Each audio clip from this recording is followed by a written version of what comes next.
everybody, and welcome back to your favorite movie review podcast. That's right, Is It Kino? I am your host, Simian Jimmy, joined as always by my loyal Asian sidekick, One Podcast. I knew you were going to call me that. The second I was going to call you my Asian sidekick podcast, as represented within this film. Yeah, the second that he says that in the film, my name is Podcast. Well, at least that's what I call myself. And then she goes, why? And he says, because I have a podcast. The second I saw that scene, I go, Mumky's gonna fucking call me Podcast. well, we should be very clear. You are not actually the Asian character Podcast from the movie. I learned last week in the comment section that some of our fans might actually have an IQ below 60, which is mental retardation. So just to be clear, this is not actually Podcast. This is the Kino Corner, a.k.a. Isaac Mahaffey, a.k.a. the creator of the hit film Wasted Hours. I don't want to get it twisted. Last week, a lot of people got really confused when I introduced you and Aggie as Emily and Elizabeth from Clifford. They must have thought I was being serious, and the comment section let me know that they just had no idea what was going on. So to be clear, this is the Kino Corner, and I am Simian Jimmy. And people are saying that Eggy and I have the same voice, which I don't agree with. On the Treehouse podcast, we got to hear Eggy do an impression of you, so maybe now you should do your Eggy impression to even things out. Oh, well, guys, you know, I'm just here chilling. You know, I'm just doing it for the fans. You know, I'm just here. I'm just gonna ramble on a little bit, just say some words because I just want to keep the flow going. I don't really know what I'm gonna say next, but I'm just gonna keep talking. But you know, like I'm entertaining, so you know, so it's fun. It's fun, you know. Hey, yeah, you think he doesn't think before he speaks? No, he thinks while he's speaking. I don't know how he does it. He can just like talk for forever. I have to if you've ever looked at a Hitler speech, that guy could just go on for hours and hours, and everything he said just made so much sense. So maybe it's just something in the water. Yeah, maybe Eggy is the Hitler of YouTube in a way. I think there could be an argument that could be made. He got suspended one too many times. He got denied his art school. Yeah, kicked out of art school one too many times. Well, we're not here to talk about how stupid our audience is. We're here to talk about how stupid the audience at your specific viewing of this film is. Because before we talk about Ghostbusters Afterlife, I want to hear a little bit about your theater experience. I know it was quite the tale, and you had some images. Yeah, it was quite the tale. So I went to the preview IMAX screening for not exactly the full cinematic experience, because, you know, it's a bigger screen picture. And I had to pay an extra $4. I wasn't really happy about that. However, I knew that. Wait, why'd you have to pay extra? Because it was IMAX. You saw this shit in IMAX? Yeah. Why? Well, because... Why? Well, see, I wanted to get the full fan experience. I wanted to be with the true fans so that that's fair. My plan could work. All right? And we were talking beforehand, and you said that when Bill Murray comes on screen, I should clap. So, spoiler alert, there's a shot where all three of the Ghostbusters come onto screen. Whoa! Big spoiler. Big spoiler. And they're all in their old costumes and everything like that. And there was like a half second of just silence, and I started fucking clapping as loud as I could. Oh, good. And I got the entire full IMAX theater to clap.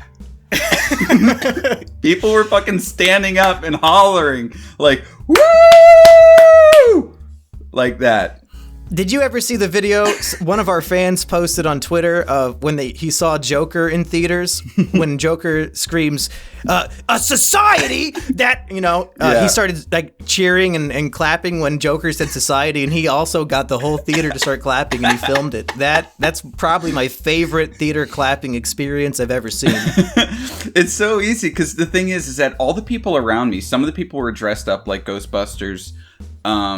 About half of them bought that AMC Ghostbusters $35 popcorn bucket, which looks like a toy Ghostbusters car that they eat popcorn out of. It doesn't look like it could actually hold that much popcorn, but I guess they're getting it for the nostalgia. You know. Did you see any obese people in blackface to be the Leslie Jones Ghostbuster? Well, I saw plenty of obese people, but unfortunately, none of them were in blackface. Unfortunately, yeah. Yeah. I didn't see any women dress up as Ghostbusters. I think that, oh, really? Yeah, I think that Ghostbusters 2016 has just been memory hold at this point. But you know what? I have to say that Ghostbusters 2016 made me laugh a whole lot more than Ghostbusters Afterlife, but not the actual movie Ghostbusters 2016, but that photo of when Melissa McCarthy, Kristen Wiig, Leslie Jones, and I don't know, the blonde lady from SNL, I forget her name. The lesbian? The lesbian, yeah. She was in Office Christmas Party, so I should know her name. But anyways, when they went to the hospital and they took that photo with that guy, you see that like dying kid in the background with that face. I don't know if you have you seen that image?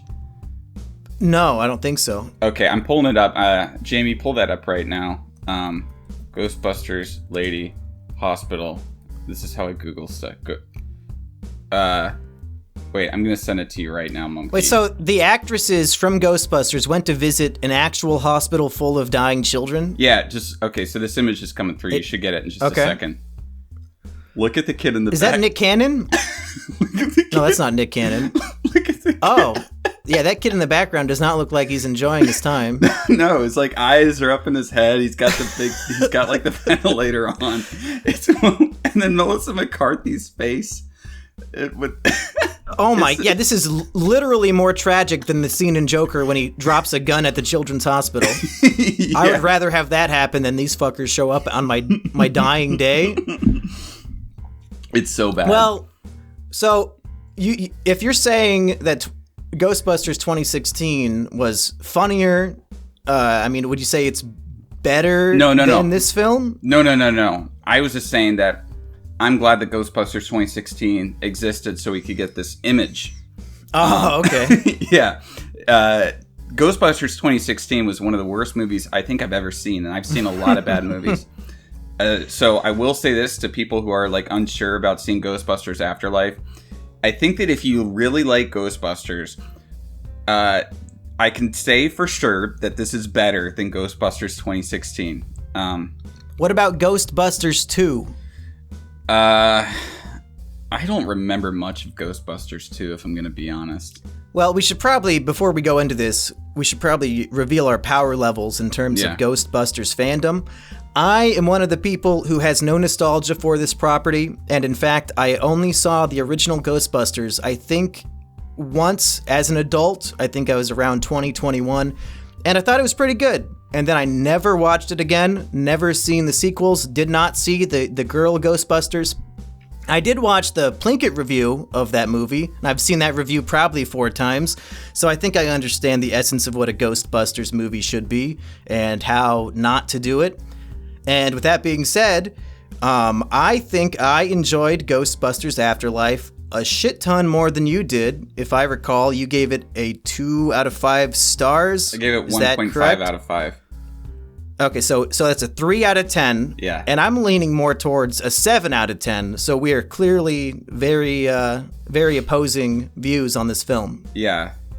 Well, I mean, sort of. I think it's slightly below average, which is why I gave it a 2 out of 10. But then the more I thought about it, the kind of less I liked it. But I did like the cinematic experience that I had. Another great moment was when there was that 5-second shot of Walmart. Like, there's some pretty obvious product placement in this movie, which I don't mind. I think it's kind of funny. But then Paul Rudd's just kind of like lackadaisically walking through Walmart. I thought the way he walked was actually pretty funny in that. And then someone behind me in the theater goes, "Wow, Paul Rudd shops at Walmart?" And then I shouted out in the theater, "I love Walmart!" and did that get claps too? No, unfortunately.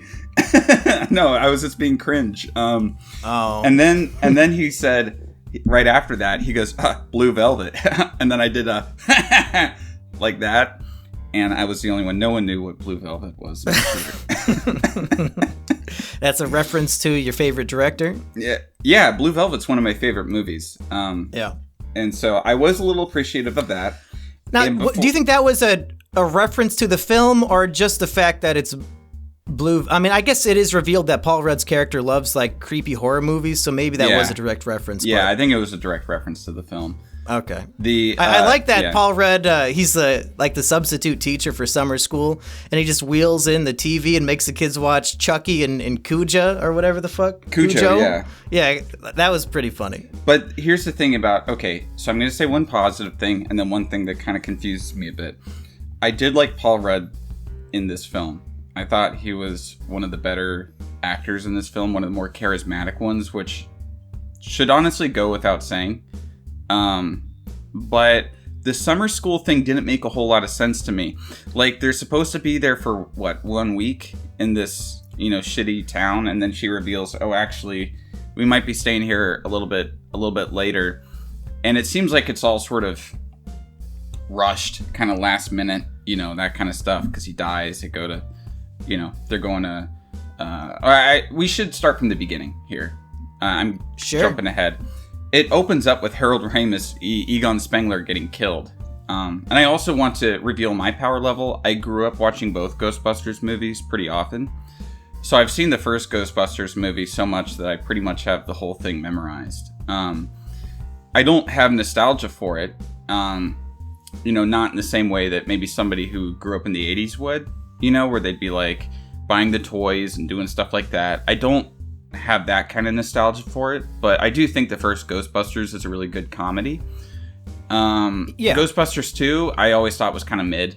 Like, I know a lot of people got angry at it, that it was like shitty or something like that, like a shitty sequel. I never really paid too much attention to it. That's the one where the guy has the painting, and I remember Ghostbusters 2. As a kid, I liked Ghostbusters 2. I haven't watched it as an adult, though. So I can't really say much about Ghostbusters 2. Although I am starting to remember it now. With the evil and the sewers and things like that. It does go a little bit above and beyond. But what I did like about Ghostbusters 2, that I didn't like about Ghostbusters Afterlife, is that it had a different villain. So it starts off with Egon Spengler in Ghostbusters Afterlife getting killed by this demon thing. I think it's the Keymaster, or it's the other guy. Well, we should clear it up in case anybody just doesn't know. The actor who played Egon Spengler, Harold Ramis, died in real life, a decade ago? Yeah, he died a long time ago.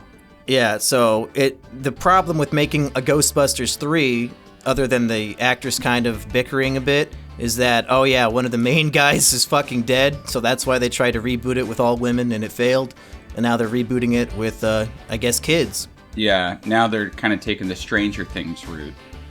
And they even isn't that literally the kid from Stranger Things? Yeah, it's the kid from Stranger Things, but it's kind of like... Finn Wolfhard, I think, is his name. Finn Wolfhard, which in my Letterboxd review, I call him Gokanaru. He looks more like Dan Avidan. He was in that Game Grumps music video about how Danny got bullied in school, but then he grew up to be a tall Jew. Oh, I haven't seen that. Yeah. It's a good, you should watch that music video. It's pretty good. I think it's called Danny Don't You Know or something like that. Okay. See, the only Danny song I know is Danny Boy. I'd say this one's better.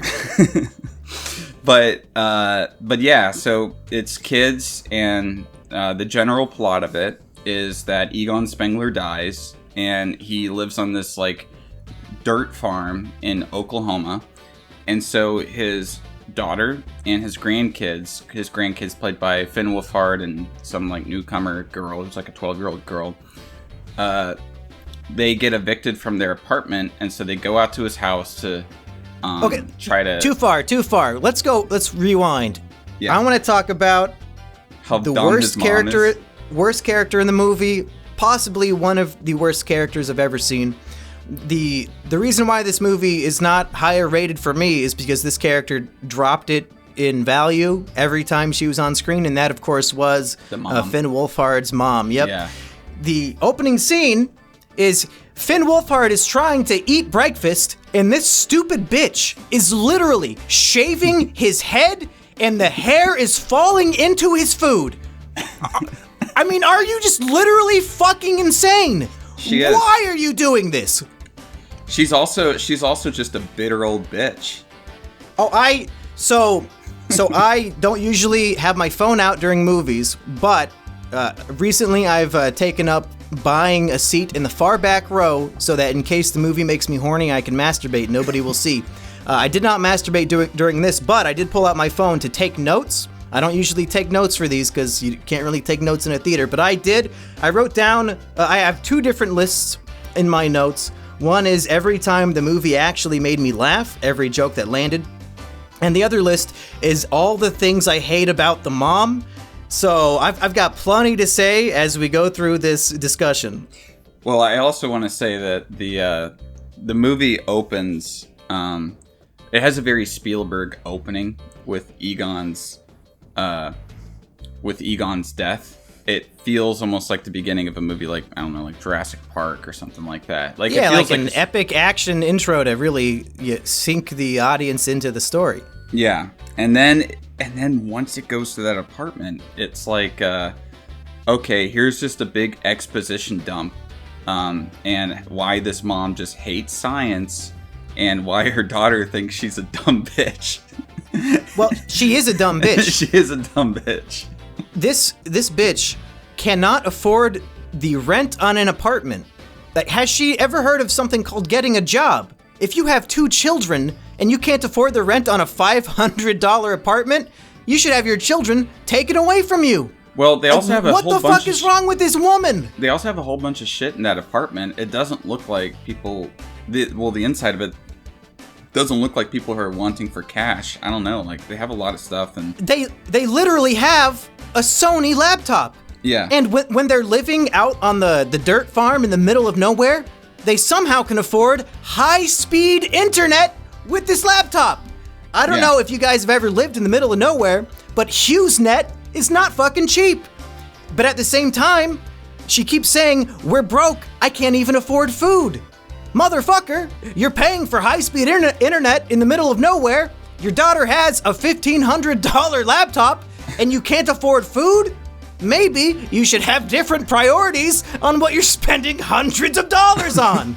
Yeah, and it's so funny that, like, she doesn't know anything about her dad, and she just assumes, yeah, I'm gonna get a big paycheck from my dead dad, and goes out there, and the lady, who's the lady from the original Ghostbusters film, she's the secretary, she's like, well, he has a lot of debts. And I was just like, yeah, that was PTFO'd. Funny. Yeah, that was a funny moment when she was like, well, he has a lot of debts. My problem was they show up to this abandoned farmhouse where Egon used to live, and this is when she reveals to the kids that she actually lied to them about the length of their stay, which is what you mentioned before. Yeah. She says, oh no, we're not staying for just a week while we find a new place. We're just gonna live here because I'm too fucking cheap and poor to possibly get a job or do anything with my life. What I'm gonna do is literally get wine drunk at 6 p.m. and pass out on the dinner table.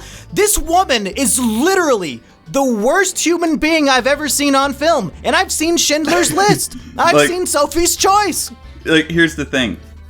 Remember when they were driving into the town and her daughter was like looking at the phone? She goes, there's not even one bar. And then the mom goes, I hope there's a bar. I'm like, I was thinking the Negative XP song, Scott Pilgrim ruined a whole generation of women, where he goes, you alcoholic retard bitch, I think is... Well, I told you I have shitty music. I have 2 separate lists. I have a list of reasons why I hate the mom and jokes that made me laugh, and that joke about the bar made it onto both. So I actually did laugh when she says she hopes there's a bar. But then you're like, she's also such a bad mom. Well, so if I can just, if we're gonna keep on the mom, let me say this: for a movie about ghosts and demons that are trying to haunt and spook and kill people, the scariest thing about the entire film is the idea that literally the hottest 52-year-old man on the planet, Paul Rudd, that motherfucker's 52. He looks like he's 30. Literally the hottest 52-year-old in the world. The implication that man would be a simp for an over the hill. I wrote it down. He's a simp for an over-the-hill, alcoholic, single mom with 2 kids, no job, and no money. Really? That's what they're trying to push onto our society? That even if you're the hottest 50-year-old in the world, you should just fucking get down on your hands and knees and beg a literal single mom of 2 children who looks older than you, even though she's probably a decade younger. You know really? What this is? You know disgusting. What this is, this is the white man's version of buck breaking. Yes, it truly is. I mean, but it's if you go on true. Fucking Tinder, you see so many single moms of 2 kids, and they're like, yeah, I'm hot shit. And this movie is reinforcing that. We need to let these women know that they should settle for something terrible because that's what they are. If you agree with us, you should tweet hashtag single moms ugly men. Yes. Yeah. Literally, yes.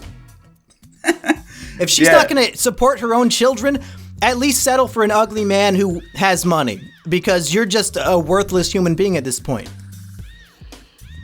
And the way that they meet, so this is something that kind of threw me off, is she enrolls her genius 1000 IQ Mary Sue daughter into summer school, which is meant for retarded kids. Like, yeah.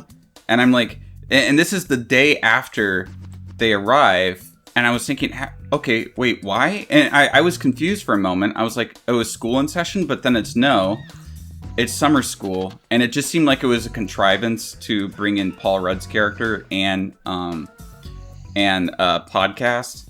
It seemed like they didn't know how to naturally bring them in, so they set up this summer school subplot that just didn't seem to fit. There was a few things in the film that seemed like they were plot contrivances to try to... Well, yeah, Finn Wolfhard's character isn't going to summer school, and he's only 15. Like, he gets a summer job, but why does the smart daughter have to go to middle school, summer school, but the less intelligent 15-year-old son just gets to go work?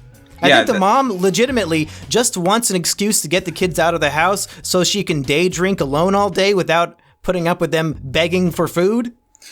I have no idea, but it kind of gets thrown on you, like as it's happening. There's no sort of, and how it feels in the movie, like it's the day after they arrive, which I'm like, why would they do that? I mean, almost no one enrols their kids into summer school unless they've like failed that past year. But we're not led to believe. I would assume it's for socialization, because this little 12-year-old kid is going to stay all summer in the middle of nowhere? Have you seen the kids who go to summer school? You don't want to socialize around them. Well, I mean, she made friends with the Asian kid pretty quick.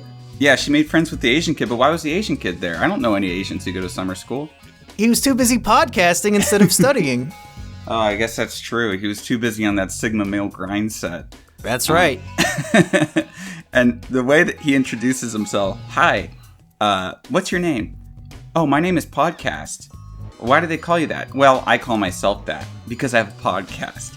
Yeah, okay, great. I mean, you do literally call yourself Kino Corner, so I don't know if you're much better. I don't have my real life friends call me Kino Corner. That's just my YouTube. I mean, when we were at Rusty's 4th of July, I don't recall anybody calling you Isaac. Well, you know what? I tell Rusty to call me by my name. That's gay. No, that's call me by your name. Yeah.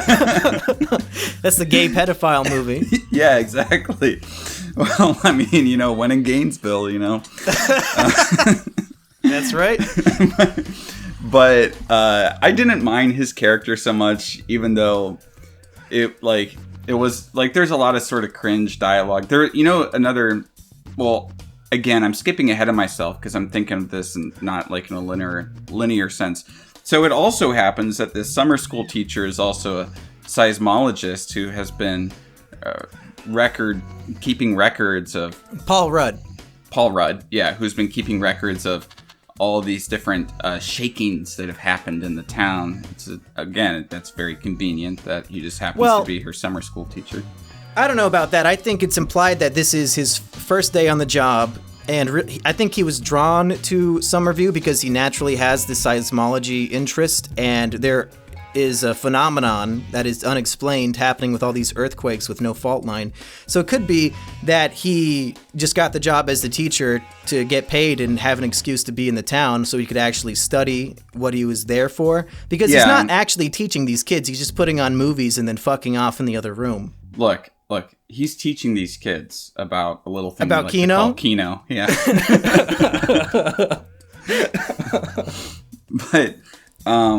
But yeah, so he's a seismologist, and then she has to act like a total brat to him when she's like, I'm not an idiot.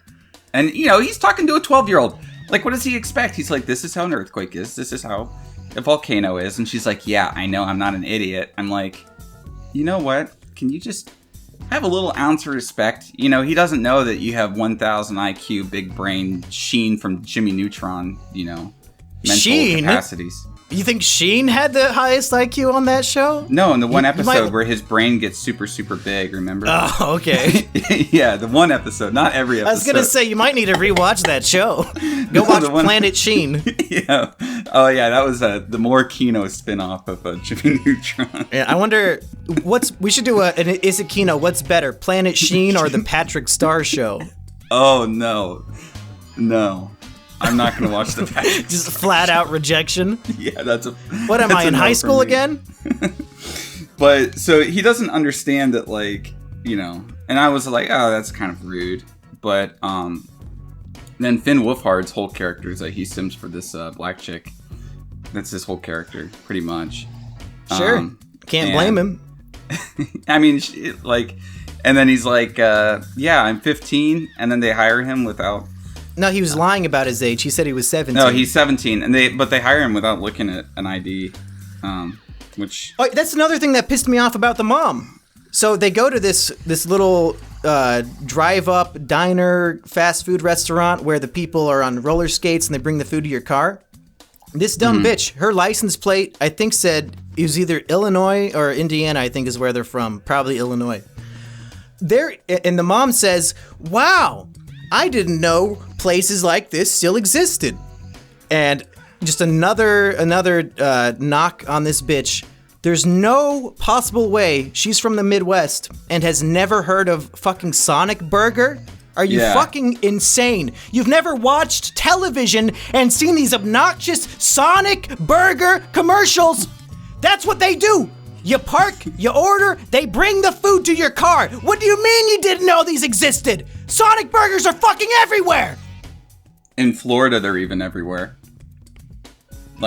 This bitch is so alcoholic, she doesn't know that Sonic exists. She's never turned on a television because she can't afford it. She can afford high-speed internet, but she can't afford to watch TV for 1 minute to see these obnoxious fucking commercials. Yeah, and she hasn't, obviously, you know what? I think she's too drunk to drive most of the time. That's why she hasn't seen a Sonic, because I could drive 20 minutes in any direction from where I am, and I will have seen at least one Sonic. Yeah, and if they drove from Illinois to Oklahoma, there's no chance they didn't see one. That's all you see. I've driven across the states a few times, and when you get to the Midwest and stuff, all you'll see at a lot of these places is Sonic. It's either Sonic or it's one of those mixes of Taco Bell and KFC, A&W and A&W and and Pizza Hut. Yeah, fucking Culver's everywhere. Yeah, that's all you see is Sonic, and then those other three things sort of mashed together fast food places. So yeah. So another reason why this poorly written bitchy character deserves to be killed. Oh, and then she's like, I don't like science, and it's because of a personal reason. So she's, okay, so you're not going to like science because your dad was a scientist, and that's why you just, want to throw up when people talk about it? Well, to be fair, a lot of women hate men because their dad was a man. Yeah, that is true. That's very true. They need that Kino corner cock to change their mind. The other funny thing about this movie was, and I think we can start talking about the antagonist. So the antagonist is the exact same antagonist as the first Ghostbusters, which kind of irked me. It made it feel almost like a The Force Awakens mixed with Ghostbusters, because you know how in The Force Awakens they have to destroy basically a bigger Death Star? Yeah. And it's like, okay, female kind of Mary Sue protagonist. They have the exact same antagonist that they're working towards. It's in a sense, a nostalgia bait sort of reworking of the first movie. Now the first Ghostbusters is a lot funnier. I think it has a lot more charm, and it has Bill Murray and Harold Ramis in it, who are hilarious. But this is going for more Spielberg-y Stranger Things sort of vibe, but mixing in that kind of this sort of Force Awakens type of formula. So their antagonist is Gozer, the ancient Sumerian god. And what I find so funny is they're like, yeah, believe in science. I'm all about science. Science is the answer. While they're fighting this Sumerian god, it was just kind of a disconnect from me. She's like, we're just meat puppets. And then it's like, okay, well, how are you going to explain this literal ancient god that rises from the dead from isn't that kind years of ago?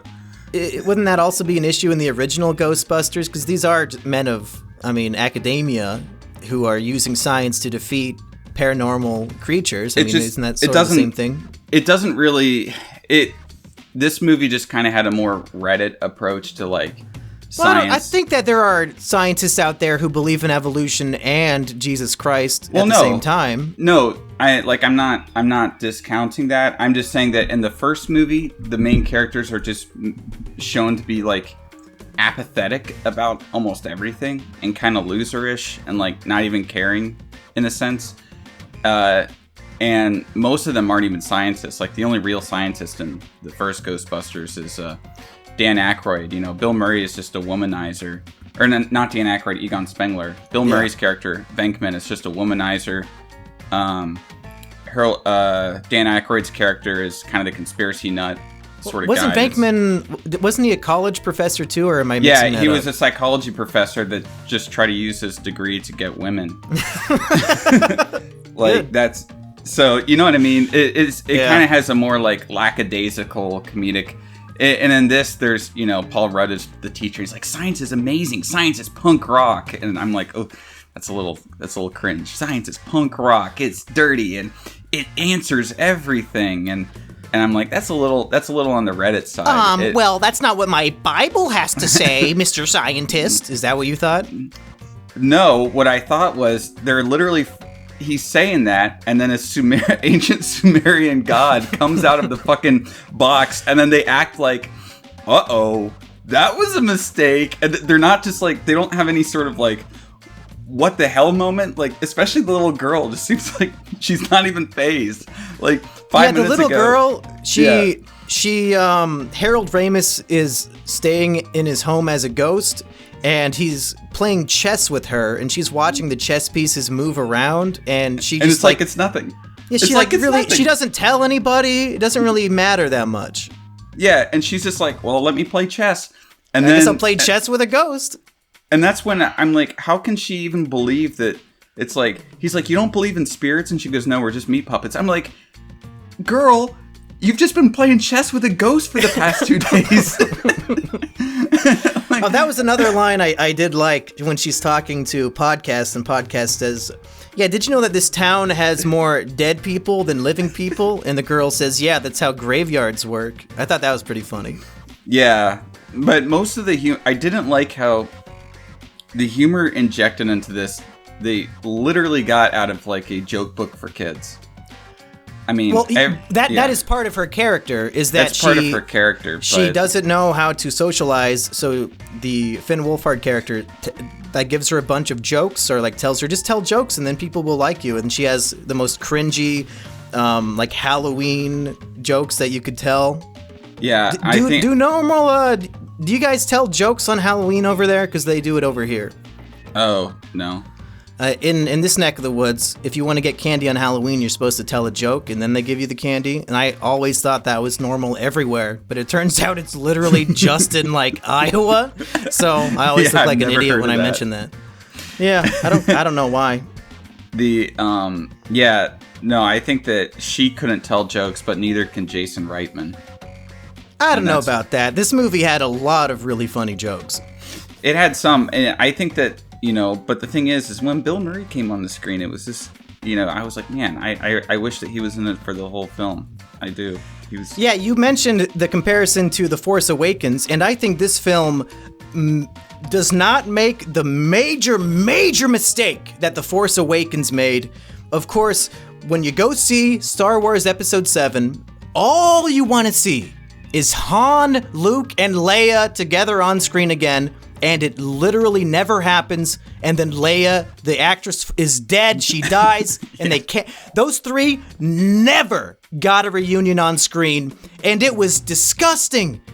Like, Rian Johnson and J.J. Abrams are fucking idiots for not having these three reunite on screen, and I'm glad that this movie at least had all 4 original Ghostbusters together fighting Gozer at the end.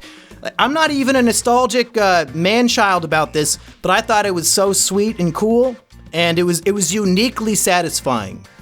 It was satisfying. We are jumping ahead a little bit. But it was satisfying, but I also was thinking, how did they know where they were? I mean, I know that he said that decades ago, Harold Ramis said that, Egon Spengler told him that he was in, and he said he was in some small town in the middle of nowhere. Well, I mean, she called him on the phone. He could have just traced the call. Yeah, that's true. And then they show up right at the moment to save the day. What? If that's your issue with the movie, I mean, whatever. He has like days. Contrived. This is like days in advance to travel to this small town. It's just so let's go back. So they find all this, thanks to Egon Spengler's ghost, they find all of his, ghostbusting stuff. She learns how to use the little proton shooter thingy. The proton beam thing or proton whatever. Proton pack. And then they find the one ghost, a muncher that like eats lead. Not to be confused with Slimer, very different. Yeah, exactly. This is a very different ghost. Again, just sort of slightly changing things from the original and then putting it in here. No, it's a very different thing. And then she and Finn Wolfhard and Podcast go out and they fail to catch Muncher because the one dude is a novice at fighting ghosts, and they get arrested by the police, right? And so they're sent to jail. They're sitting in jail, and yeah, I had a problem with that. Would they really lock an 11-year-old up behind bars in a jail cell? Yeah, an 11-year-old, 2 like 11-year-olds in a jail cell. They said, "Oh, because you destroyed half of Main Street." Like, did everyone saw that ghost going through? They think that the children left bite marks in a mailbox. Come on. Yeah. Wait a sec. My dog is going. This is. Yeah. Does he see a ghost? He sees a ghost. Wait, I'll be back in 1 second. He's just barking because he's mad at something. I don't know. But yeah, so they locked everyone up, and coincidentally, the girl that Finn Wolfhard just happened to be simping for is the daughter of the chief of police. You think that's too big of a coincidence in this small town? The one girl that he immediately sims for, who I want to just add this. This is the first girl that he saw in this town. The first one. When the only other girl you've seen for a week is your little sister, as soon as you see a big titty, light-skinned girl, you're gonna want to get out of the car and go hit her up. Yeah, it's like a sailor, getting off a port. I mean, sailors were so horny they would fuck mermaids, and they don't even have pussies. They're just fucking fish scales. Look, I've seen The Lighthouse. I know how it is. But yeah, it just that seemed a little contrived, and the police were just like, "Yeah, we're just gonna keep these little kids up in jail for this, and we're just gonna confiscate all of this stuff." And I knew that. I was like, "Oh, they're gonna come back." It kind of reminded me of break all the equipment out of jail. Yeah, it kind of reminded me of like Bill and Ted's Excellent Adventure when all the all the historical figures get arrested and Bill and Ted have to like break back in. Yeah. And they're like, if we remember to do this tomorrow, then we have the key right behind here. And that's how they got in. And well, that brings me to another reason why I hate this stupid fucking cunt of a mom. Because she comes to pick up her kids from jail, and we have that shitty trope where the parent chooses to trust the police officers who are actively being discriminatory or discriminating against literally their family. The police are saying, oh yeah, you guys are just part of the dirt farmers, you disgusting degenerate fucks. And the daughter is saying, no mom, I'm your genius 12-year-old daughter who has literally never deceived you or lied to you in my entire life, and I'm telling you the truth. And the mom says, fuck you, daughter. I believe these policemen who are talking shit about our family. You're grounded. I'm like, you stupid fucking bitch. That works in a movie like Big Fat Liar, where the entire plot is that Frankie Muniz lies all the time, and then when he's finally telling the truth, they don't believe him. It's this old thing called The Boy Who Cried Wolf. You ever fucking heard of it? It doesn't work when the boy is always honest. Yeah, there's no reason why she would not believe her own kid.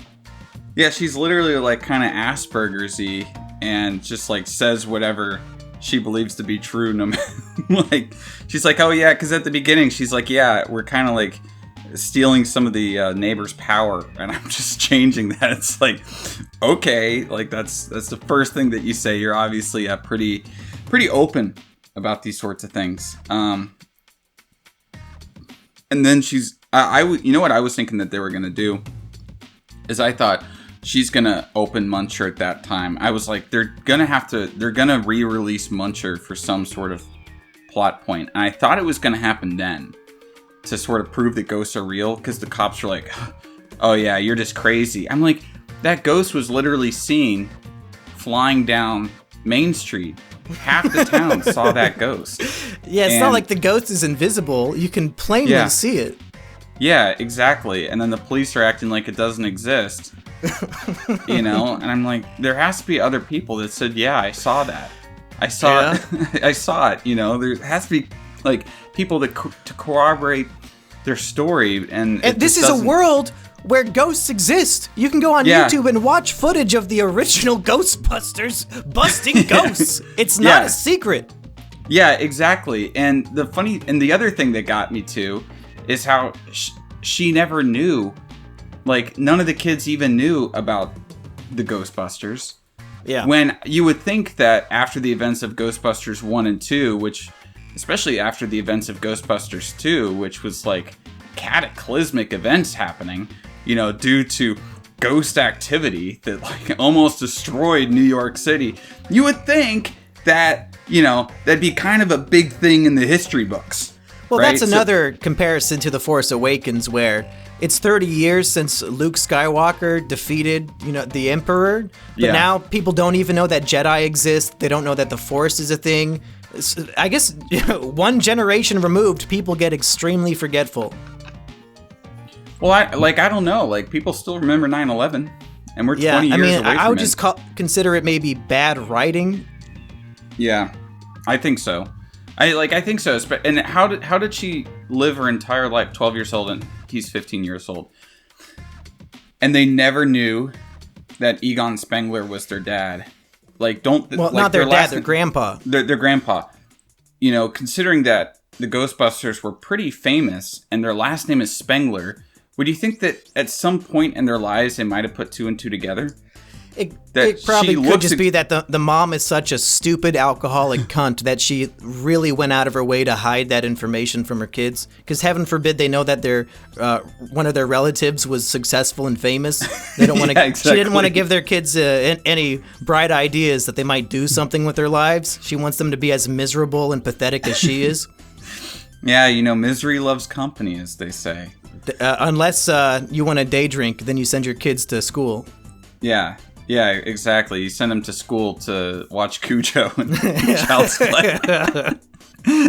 But yeah, and so yeah, of course, you know, the whole stuff happens. They turn into the beasts, and this turns out that actually Harold Egon Spengler was helping them all along, and he was stopping the apocalypse from happening. Before we get to the apocalypse, I do want to say this, and this is me being a little bit of a nerd here, in that the whole like little marshmallow men. There's this trend in a lot of these reboots that I really don't like, where they have to make that cute little thing. I think the Minions might have started this, where it's like, we have to make the cute little thing to sell us toys, So like, The Force Awakens had BB-8, but then the Last Jedi had those little bird things. The porgs. What are they called? Porg. P-O-R-G. Porgs. Yeah. I think what happened was Ryan Johnson was going to porn.com because he wanted to look at some porn, and somebody caught him and he said, No, I'm writing the script for the new movie. I wrote Porg. No, it's not porn. Yeah. Okay, it's Ryan. Porg Hub. Porg Hub. That probably is a thing. Oh God. But so I was like, okay, this is definitely just like a marketing, like this is a thing for toys, but it also doesn't make sense lore-wise, because if you remember the first Ghostbusters, when Gozer comes and basically one of them has to make a wish. I think it's Venkman, maybe? I forget. It's been a couple years. Wasn't it the black guy who thought of the Stay Puft Marshmallow Man? But it's like she was coming, like one of them had to think of basically. She said, choose the form of your destructor, and he thought of the Stay Puft Marshmallow Man, and that's why a giant skyscraper monster of a Marshmallow Man appeared that they had to fight. Yeah, exactly. So that's why that came up in the first Ghostbusters movie. And in this, it's just like, oh, the ghosts have gotten out. And I guess these marshmallow men are just ghosts. And then he says it's just like an illogical reference to the other movie that should not exist. Like, there's no reason why marshmallows would be turning into ghosts. Yeah, it shouldn't exist. And he says at the end, you just defeated one of Gozer's forms. It's like, no, because shouldn't she have said at the end, like, choose the form of your destructor in the same sort of sense? But in this case, it was just little marshmallow men that like to chew on wires. Like that's what they get, to stop the proton pack at the right time, so that the final fight scene can last a little bit longer. Yeah, I'll say the little marshmallow men was a stupid idea. The one good thing about them was I enjoyed the part where one of them was crawling on a grill and then the other one turned it on, and he's like smiling as he's melting into nothingness. I thought that was pretty funny. I did laugh at that. Yeah, that was good. But at the same time, I was like, these shouldn't have been in here because they make no sense. Yeah. And it's obvious just marketing them. You're probably going to see some toys or some. Did they also do that in the female Ghostbusters? Did they put the Marshmallow Man in there? I don't remember, but I don't think so. The female Ghostbusters had a whole different antagonist. Okay. So at least the female Ghostbusters had that going for it. As much as the writing and the acting and the direction and the and the art direction, the cinematography and everything else about that movie was terrible. At least it wasn't using the same antagonist as the first Ghostbusters. So I got to give it a fraction of a point for that. Well, I don't know. You say it's a negative that it has the same antagonist, but in the original Ghostbusters, it's not like they ultimately defeated her for good. And this movie implies that this is something that happens like once every 40 some odd years. There's a bunch of years written up on a wall. And the prophecy is she's gonna come back in 2021. But Egon Spengler literally abandoned his friends and family and dedicated his entire life to building this farmhouse that he could convert into one giant trap to ultimately defeat this evil demon or whatever this thing is supposed to be. So I think from that perspective, since this is actually a direct sequel to the original and they had unfinished business, I think it's okay that the movie's dedicated to finishing what they started in 1984. I didn't hate it for that. Lazy. Oh, I didn't hate it for that. I mean, the fact that the movie existing is lazy. They're just rebooting shit that was successful. Of course, it's going to be lazy. I mean, I'm not saying it's great. I know that. I'm saying that it's lazy within lazy, right? It's kind of like, it's lazy squared at this point, I guess so. I was okay with it. I just didn't like So one of the things, and it's a pet peeve of like a lot of tent poles. It's not just Ghostbusters Afterlife, and this is a reason why I liked Venom 2, because Venom 2 didn't do this. Is that the climax of the scene is like this apocalyptic event where these characters have to essentially stop the world from being absolutely destroyed, and I kind of liked the parts of the movie that were more kind of low key, and I think it would have been a lot more interesting if the stakes were lower than we have to save the world in this small town in Oklahoma. You know, I think that it would have made it a more interesting film. I'm just glad that they did not return to New York City, because I'm pretty sure all 3 other Ghostbusters movies were in New York City, so it was a big relief to have them just be in a small country town. Small country town, and I would have wanted, like, this is woulda, shoulda, coulda, but I think that you're dealing with kids, right? So it's obviously marketed more towards kids in that sense. You're in a smaller town, maybe make the stakes a little bit smaller, but have it be more fun. I don't know, like when you see the big tornado at the end and all, all that kind of stuff, it just, to me, it kind of jumps the shark at that moment. And I'm like, come on, they could have made this a lot cooler if they made it more about, like, they had a smaller enemy to fight, a weaker antagonist, but it's about them really coming into their own as Ghostbusters and kind of failing along the way. They fail a little bit with Muncher, and then they do pretty well for the rest of it. Now that they've defeated Gozer, they've got nowhere to go. Yeah, can ghosts still exist in this world? Isn't the franchise over now? Well, what else can they do? As I said on Twitter, I think the next movie should be called Ghostbusters Afterbirth. Well, like all the aborted fetuses come back to get revenge on the abortion doctors, and these brave children have to protect the abortion doctors?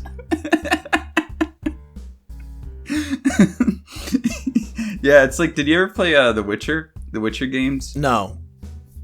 There's a enemy in The Witcher 3 that is a dead fetus that is a vampire that sucks on the blood of like pregnant women when they're sleeping.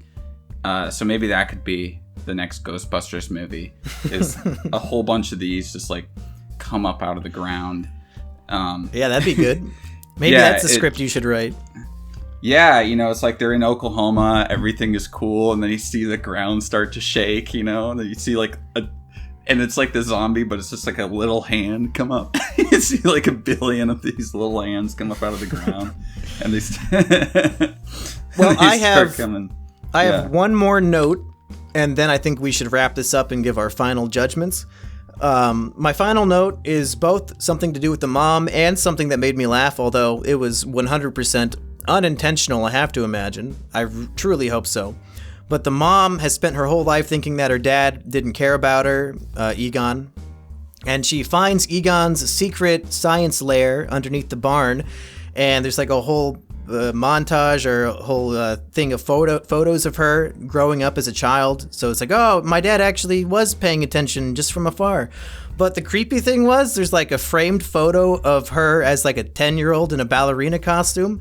And the framed photo was dirty, and I swear to God, it looked like there were jizz stains on it. And that really gave me an uneasy feeling about Egon's relationship with his daughter.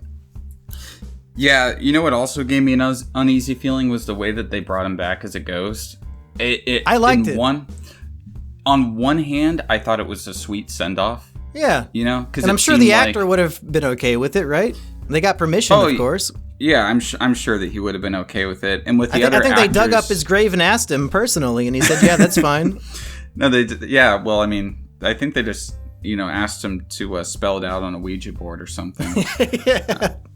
He said yes, but no, I mean, it was sweet on one hand, and I could tell that, especially when they were showing the other actors, like the OG Ghostbusters guys, like that did feel like real emotion. Yeah, that was great. Yeah, but it still was a little, I don't know. There's just something about CGI technology right now where it just still looks a bit uncanny, and I know that he's dead, and there's really nothing else that they could really do. It's just that the technology really isn't there to make it look as real as.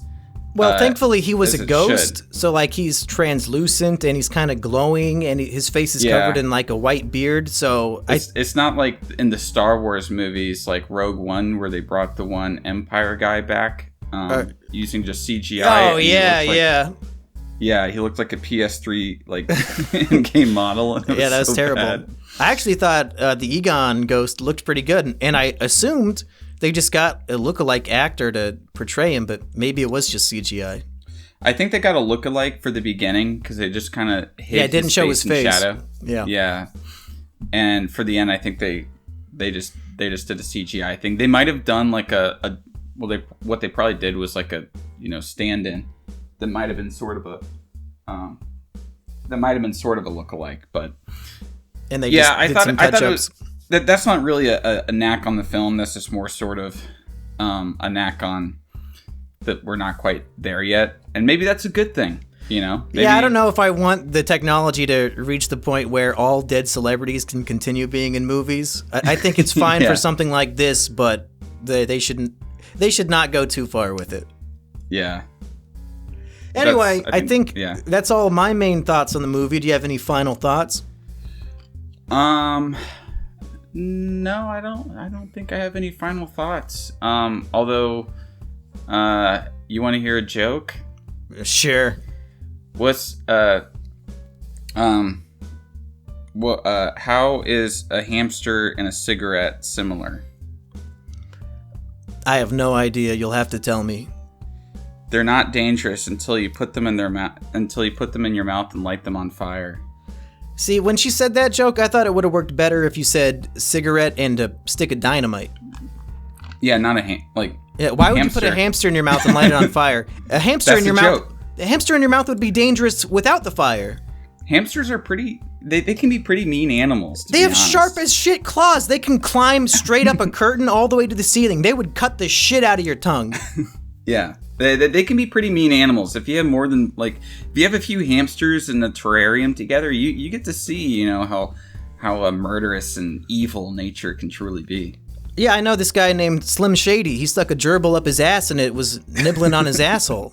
He made a whole song about it. It's called Fack.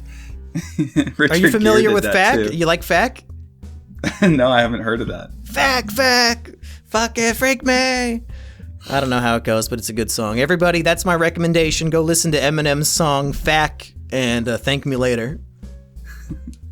Anyway, all right, was this movie kino, and would you recommend it? And if so, to who? No, I don't think it's kino. I don't think it's kino, but as much as I didn't like it, I think that there are going to be people out there who do like it, who are going to have a different opinion than me. Well, I'm right here. Yeah, and I know that there's also people that agree with me. So it seems like people either like it. I've seen some people love it. I haven't seen as many people love it, but I have seen quite a few people who generally like it. But I've also seen a lot of people who agree with me. And I see both sides, honestly. Who cares about who agrees with who? I want to hear your opinion. My opinion is that I didn't like it at all, and I think it sucks. But you know what? If you're a person that is like, oh wow, what's new on Netflix? You'll probably love it. Yeah, that's fair. I'll say it's also not kino, but Mr. Kino Corner. Let me ask you this: we in the last 3 episodes of Visit Kino, we've done 3 children/family films. We've done The Eternals, Clifford, and now Ghostbusters. And I would argue this movie is by far better than those 2. Eternals, I would give like a 4 or 5 out of 10. Clifford's a 2 out of 10. This one's a solid 7. It's slightly better than average, just based on the fact that it's way better than those 2.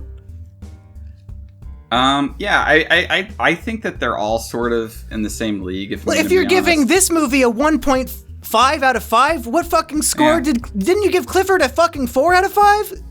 No, I have it like a 2 or something. So you gave Clifford a better score, but you just said that it's worse. Inconsistency! No. Plot holes in real life! No, the more I think about something, my opinion changes over time. And I think I gave Ghostbusters a 2.5 out of 5 initially. And then I think I dropped it down the more I was thinking about it. And the more I was like, I don't And what, really you thought about Clifford and you gave it a higher score? No, I gave it a lower score after thinking about it. Yeah. But The Eternals was your favorite by far, right? I would say if I had to rewatch any of these movies, if I'm going to be honest, I would rewatch Ghostbusters Afterlife just because Paul Rudd is always kind of like he has a lot of charisma. He's nice to watch. He's fun to watch. This movie is just well made.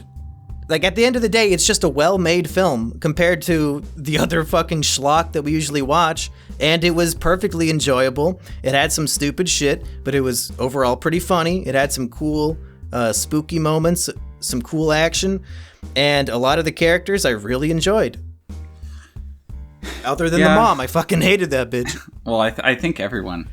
I don't think. I think that's the one thing that people who like it and people who dislike it can agree on. That's the middle ground, is that the mom is a fucking bitch. I hope so. I hope we're not just being edgy misogynists who hate her, because I have not seen anybody else mention a self-righteous hatred of that character. Well, maybe we can be the bulwark. Yeah, we will influence society with our superior opinions. I think that's the goal of this show. Yeah, it is. We just have to get more people to watch it. We have to do less children's films. That's true. Well, I guess we both say it's not kino, and just, I guess, if you're interested, check it out. If you're bored, it's not going to waste your time, I don't think. Kino, do you have anything you want to plug this week?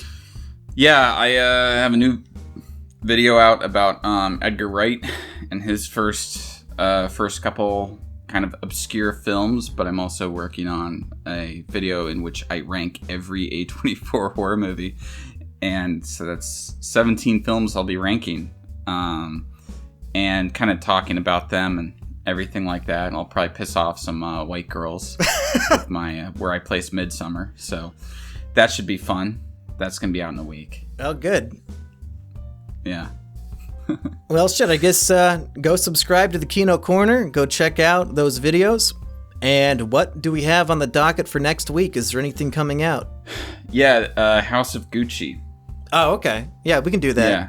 That has It has a very interesting makeup on my favorite Joker, so I'm looking forward to it. Yeah, and it also has Adam Driver, and it's Ridley Scott. You know what's funny is that Ridley Scott came out with 2 movies starring Adam Driver this year, which was The Last Duel and House of Gucci. Well, I'm guessing that was a COVID-related phenomenon and not intentional. Probably. They probably were meant to be a year apart. Yeah. But yeah, COVID kind of fucked everything up, and now it's like they're just dumping all the movies right now. Which is good for us, because we've been in a real drought. Yeah, a drought for like a year and a half. But yeah. Are you excited that 1 month from now you will be in theaters watching Spider-Man on the big screen? Oh, especially after that new trailer. That new trailer got me soy-facing in the IMAX theater. If you got the whole audience to clap at Bill Murray, like, this movie is going to be Cameo the movie, you have to just literally not stop clapping the entire runtime.